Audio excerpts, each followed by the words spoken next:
Zenith, you missed the memo. Tar sands project is immoral. Don't ship tar sands oil through Portland or anywhere.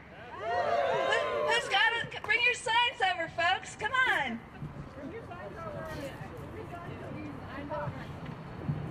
No more oil trains 500 feet from my house or anyone's house. Fossil fuels wreck our future.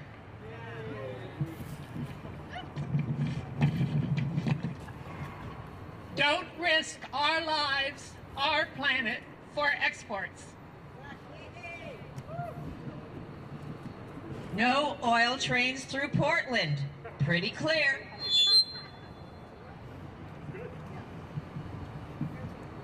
Zenith, we don't want your toxic, destructive, hazardous mess. We don't want you here. No bomb trains. I'm speaking for someone else. Some of you here will be in the cool earth while I'm on a cooked planet. No tar sands here. Our city says no more fossil fuel infrastructure. No more.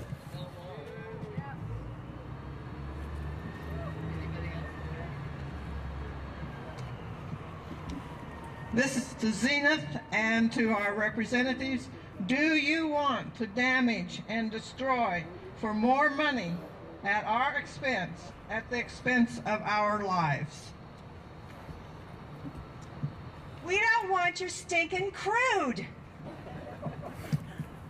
Anybody else want to share their memo? Speak up, stand up, come. If not, we'll, I invite Melanie Plout to come forward. If you'll give like a sentence or three self-introduction, or whatever you want to do. Can we get some photos? So hold your memos up. You want people to come in tight? Don't cover your face. Get close. Okay, good. You want to bring the memos in tight? So I'm going to repeat the testimony I gave last week in front of City Hall. It's just a couple minutes long. Mayor, Commissioners, my name is Melanie Plout. I'm a retired OBGYN, now working with organizations like 350 PDX, fighting to prevent the worst effects of climate change. First, I want to express my deep gratitude for this council's strong stance on the climate and on the safety of this community. As you know, work done by this body has been considered a national model for other jurisdictions. In November 2015, the Council adopted Oil Train Resolution. It's number 37,164. To paraphrase only slightly, the last line reads, "It is binding city policy to oppose all projects that would increase the amount of crude oil being transported by rail through the city of Portland." Yay! Portland, we have a problem. At the old ARC Logistics site in Northwest Portland, new owner Zenith Energy have converted a prior asphalt terminal into a facility which for the past year has been accepting rail car after rail car of tar sands oil from Canada and loading it on ships for export. It gets worse. In the last few months, they have started to expand their infrastructure, enabling them to unload more oil obtained by one of the dirtiest methods of extraction on the planet. This is a triple environmental and justice disaster. First, a disaster for our climate, as you well know. Second, a disaster for the First Nations people of Alberta and the ecological balance of their land. To extract tar sands, trees and topsoil are removed from hundreds of square miles, and the tar sands are scraped up with enormous shovels. Third, it is a disaster for Portland, and I refer you to the Multnomah County briefing by oil from 2016. It is a true health and safety emergency. If tar sands oil were to spill, our river would be in serious trouble. This type of oil is heavy and tends to sink, making cleanup extremely challenging. A tar sand spill in Kalamazoo, Michigan cost $1 billion and took 5 years to clean up. Clearly, this activity violates the spirit of the laws passed by this body, as well as common sense. I urge you to use your authority to put an immediate halt to the expansion of this facility and to the export of tar sands through our city. Our city and this council do not want to be accomplices to this crime. The original permits for this facility and for its expansion were for moving asphalt. Oil trains pose different risks and ought not to be covered under the same permits. There should be an immediate halt to this work until a thorough review can be done. Thank you for standing with us on issues like this. Thank you, thank you. Solomon, are you willing and able to come forward and share your thoughts? And a brief self-introduction if you're so inclined. Yes. I am Solomon Duke, senior at Franklin High School and a member of the Portland Youth Climate Council.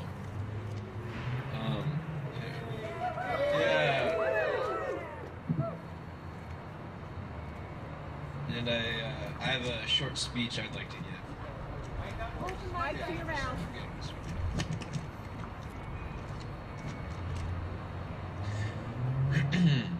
Are 108 schools in danger enough?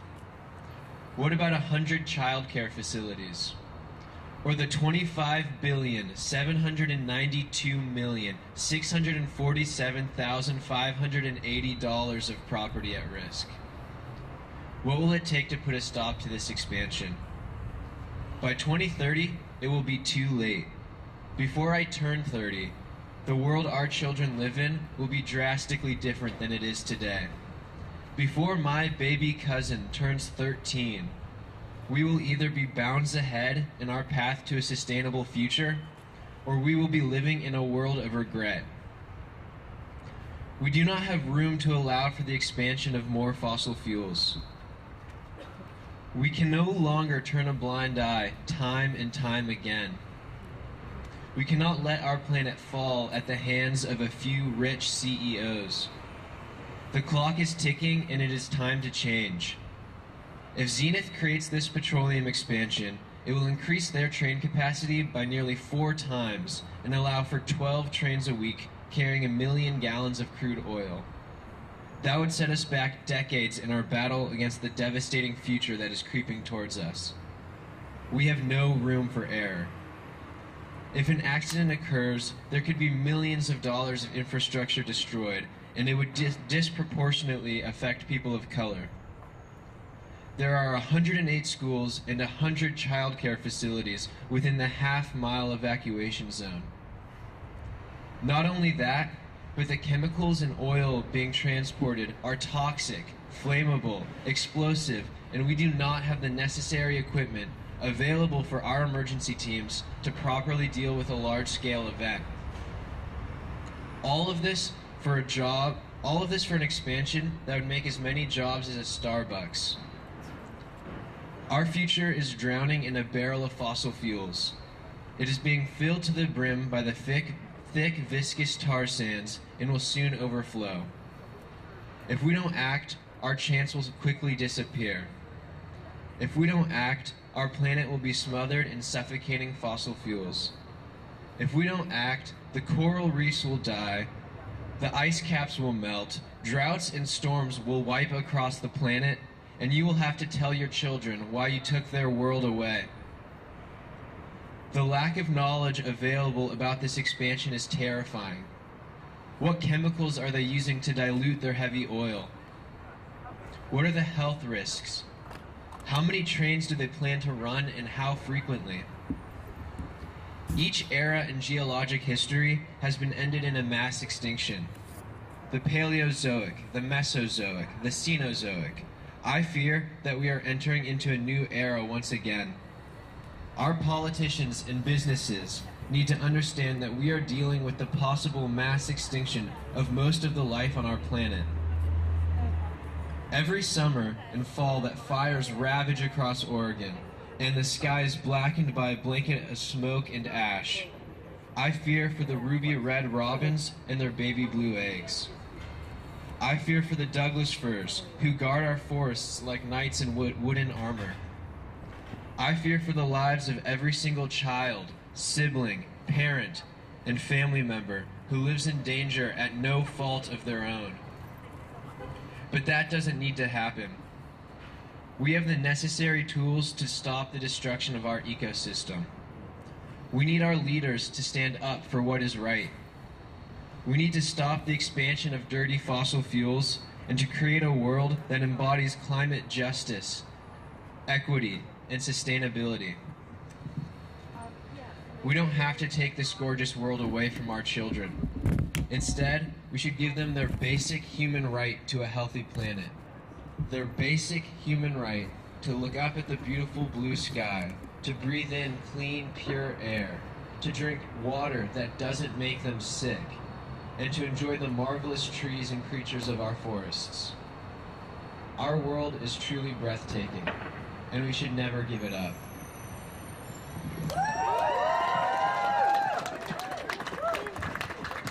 Thank you so much. Now I'd like to invite Chloe Daly to come forward and share her thoughts, City Council member, and I'll let her take it from here. Good morning, everyone, and thank you for those beautiful words, much more poetic than what I'm going to briefly share with you before I scamper up to City Council session. I want to thank Dr. O'Hanley for emceeing this event, and also Ryan Rittenhouse from Friends of Columbia Gorge, Physicians for Social Responsibility, Nick Caleb, and Melanie Plout from Stop Fracked Gas PDX for inviting me to speak.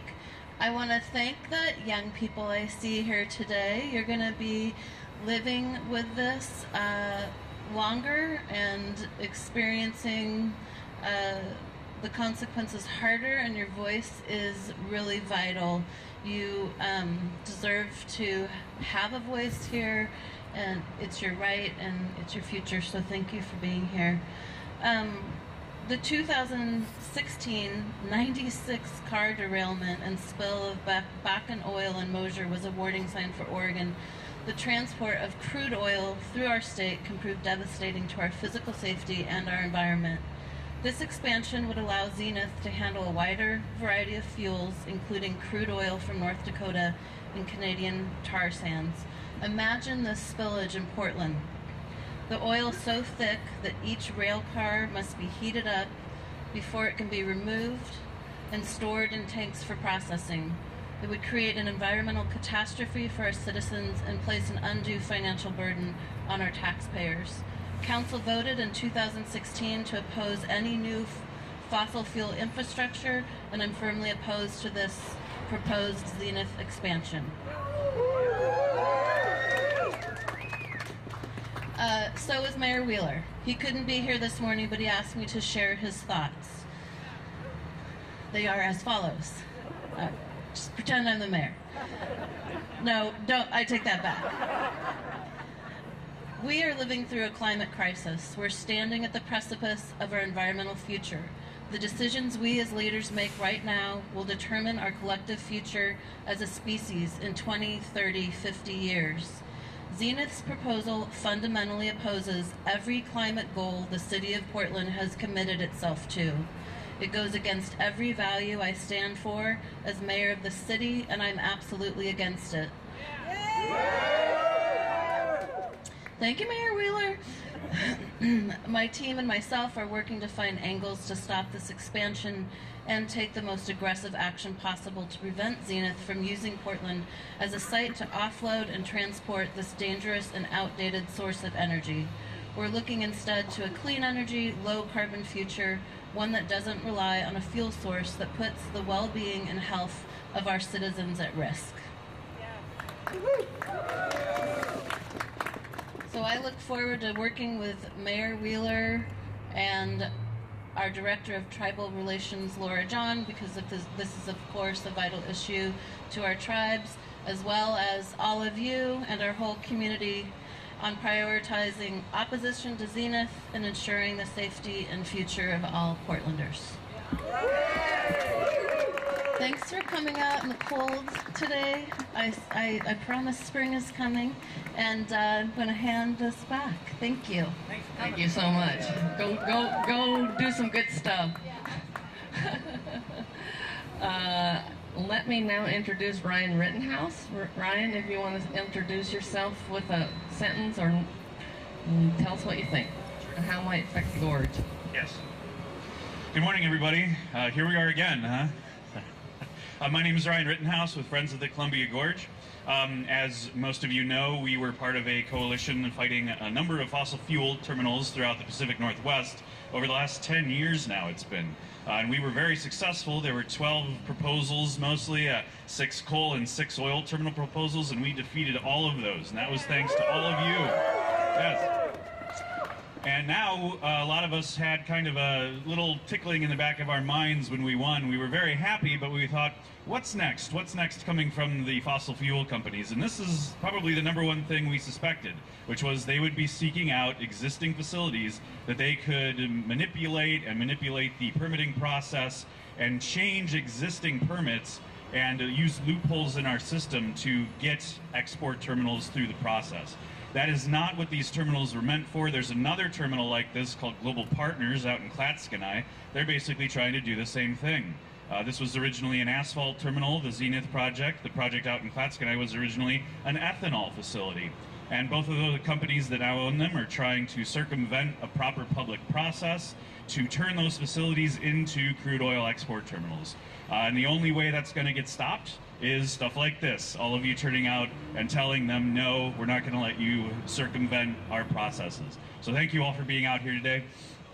The other thing that folks should probably keep in mind about all this, you know, there's some of this oil might come from the tar sands, some of it might come from North Dakota. All of these trains would travel through the Columbia River Gorge National Scenic Area, which is our biggest concern. Every single train that would have gone to any of those terminals would have gone through. The reason for that is because the gorge is the only near sea level crossing through the Cascade Mountains. So all these heavy trains, they want to, the only route they really have to the West Coast, even if the train's final destination is in Canada or in California, one of the only routes is, pretty much the only route is through the gorge. So that's why we're so concerned about it. And of course, as most of you remember, we also have already had an oil train derailment and disaster in the gorge. A few years ago in Mosier, an oil train derailed and caught fire. It was a huge disaster. The thing that a lot of people aren't aware of is it could have been much, much worse. There were 2 big factors at play in that derailment. 1, the train was moving very slowly, and 2, the wind wasn't blowing at all. If any of you are familiar with the gorge in the summer, that's a pretty rare occasion. There's only a few days during the summer months, where the wind isn't blowing at 30 miles an hour or more. And it was a dead calm day. But if that had been different, or if the train had been moving much faster, it could have been a much bigger disaster. Most of those oil trains, when they have had derailments throughout North America, the worst example of which was, of course, Lac Mégantic in Quebec, where the entire train blew up and incinerated the entire town and killed almost 50 people. That could have possibly happened in Mosier if the train had been moving really fast, or any number of other things could have gone wrong. And that derailment happened only a few hundred feet away from the Mosier School, which was in session, and there were kids there that day, and they all had to be evacuated. The other thing is, even if you just have another disaster like that, if the wind is blowing more, or if it's in a more remote location, you can have massive wildfires that spring up. Does anybody remember a fire incident we had called the Eagle Creek Fire?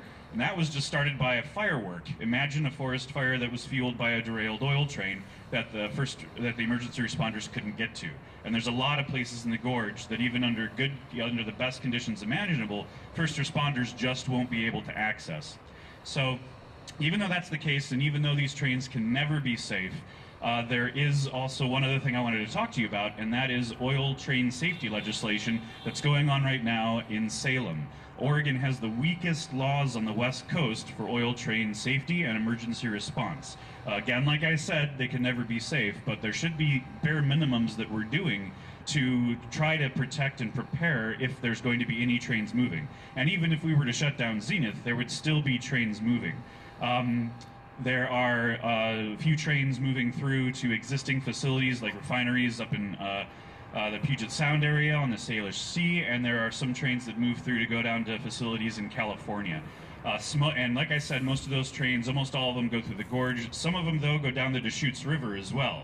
There is a corridor that they can take there. So we have all these trains moving through the state, and we have much weaker laws than Washington or California. So there's two bills, one in the House, one in the Senate. The one in the House is called House Bill 2209, and the one in the Senate is called Senate Bill 99. The one in the House is a little weaker, though, so we're hoping that folks can get motivated and contact your elected leaders and let them know that you would like them to support House Bill 2209 if it is strengthened, basically strengthened to match the Senate bill, Senate Bill 99. The main distinction between the two is the House bill has a weaker definition of worst case disaster. As I just went over, an entire oil train could derail and cause a massive incident. Right now, that bill only defines worst case as about 15% of the train. So that's not quite good enough in our opinion. We would like to see that strengthened. The other thing that both bills hopefully will have before they leave committee is fees on the railroads to make them financially responsible for the danger risks. And that includes proving that they have insurance to cover themselves in the case of a derailment. It also helps fund emergency preparedness for any of those fossil fuel trains. So you've already heard a lot about the tar sands, so I'll probably just wrap it up there. One of the things to keep in mind is, fossil fuel, or the tar sands in Canada and the Bakken oil shale, those have been around for, millions of years, and we've known about them for well over 100, more like a few hundred years. It's not that those places were unknown or unable to be accessed. To develop them as an oil resource, the reason why those places haven't been developed in the past is because it's much more expensive to get the oil out of those resources. The tar sands is this very cruddy, mucky stuff. It has to be heavily processed before the oil can be used. And the reason that it's now being looked to is, anybody know? It's because the oil prices have been increasing.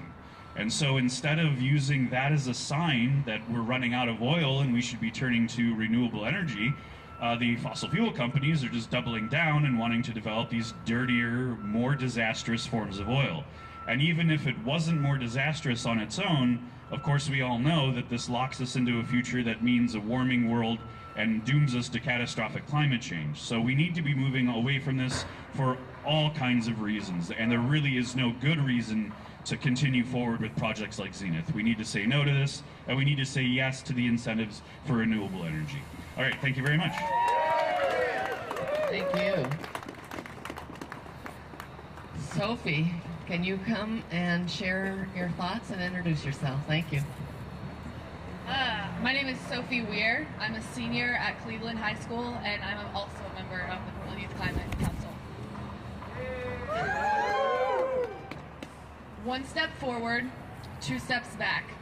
When it comes to climate action, it seems like that's all we know how to do. We continue to rely on dirty fossil fuels, and we continue to put stake in the big money corporations that provide them for us. The Zenith oil terminal expansion is an ugly reminder of this. What's worse, it's happening right in our own backyard. How can we call ourselves a sustainable city while sitting back and letting Zenith nearly quadruple the site's previous capacity for oil transport? Doing so would show that we're okay with sacrificing our planet's future in exchange for cash, that we're compliant in the face of climate change.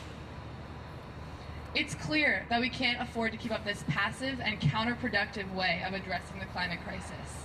So as a global citizen, as a Portlander, and as a youth, I'm here to say that one step forward, two steps back is no longer acceptable. Progress is impossible as long as we allow dirty energy corporations like Zenith to expand and thrive at the expense of our air, our rivers, and our atmosphere. That's why we're demanding that our city does everything in its power to stop the Zenith Oil Terminal Expansion project. The climate crisis is real, and it's unfolding right before our eyes.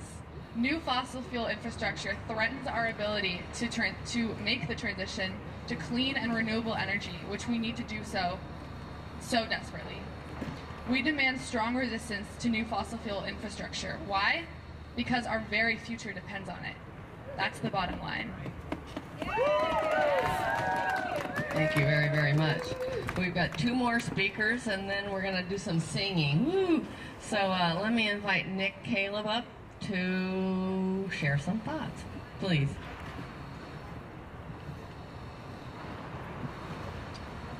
My name is Nicholas Caleb. I'm the staff attorney for the Center for Sustainable Economy. And today I'm not going to talk about law. I'm going to talk about collective will. So we're actually in a comparably good spot politically. For folks who have been involved in this fight for 4 or 5 years, when we started talking about resistance to fossil fuel infrastructure, passing rules and laws against fossil fuel infrastructure so we didn't have to show up every 6 months for this again and again and again, it was a different conversation. We mobilized in 2015 to stop the propane export terminal that was being built by Pembina. We had actually a hostile mayor to us at that point, Charlie Hales, who was intent on building the project. And only through willpower did we mobilize thousands of people to come out to these meetings, to shut things down, and change the city's dynamic. We changed the whole entire conversation. In 2019, we've won that conversation. There's nobody in local government in Portland who doesn't think that we should be stopping fossil fuel infrastructure. Yet, fossil fuel infrastructure is still being constructed in our city. That means that our job is not done yet.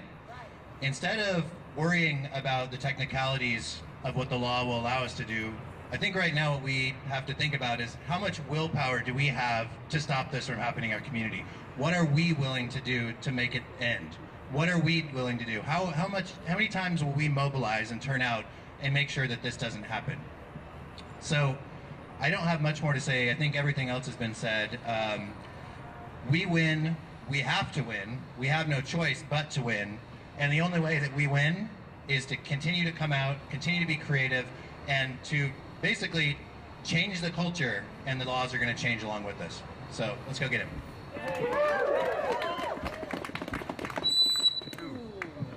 And to close out the speaking, Ethan, please. Thank you. Hi, I'm Ethan. I'm a junior at Wilson High School. We live in a city that is supposed to be one of the most progressive, liberal, and importantly green cities in the country. But oil companies do not see it this way. One of the biggest perpetrators of this is Zenith Oil, a company bringing tar sands not from Oregon, not even from the US, but from Canada, using our city in a way that harms our citizens through the toxic tar sands that they bring in. Not only that, but the expansion would be built on a fault line. And for what? A Starbucks equivalent amount of jobs?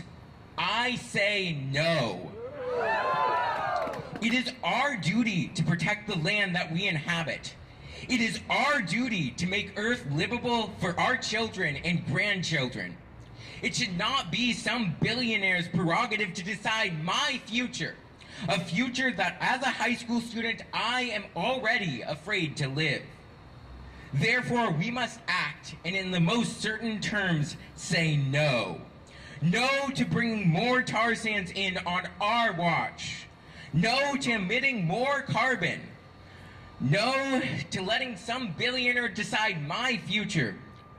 We must instead say yes to a future that we can all live without constant fear of harm by toxic chemicals in the air, water, and land.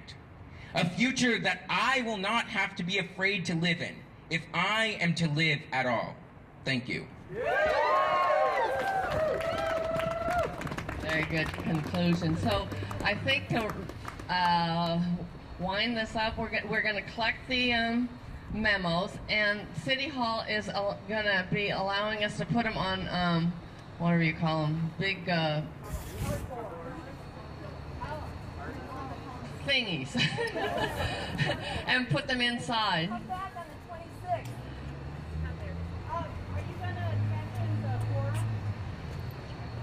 Hey folks, thank you so much for coming. And come back here. Next time it'll be inside on Tuesday, March 26th, coming right up in the atrium first floor. And we'll be having a Zenith Forum. Please Please tell everybody to come. Media, please join us again. Thank you all for coming. Do we have it in us to do one more song? Yeah. I thought so. All right, the hardest part is the ending, which goes, gotta get these dirty tar sands oil shut down. So let's sing it. Gotta get these dirty tar sands oil shut down to stop the train in cases of emergency. Just use your brain. Just use your brain. Gotta get these dirty tar sands oil shut down again to stop the train in cases of emergency. Just use your brain. Just use your brain. Gotta get these dirty tar sands oil shut down.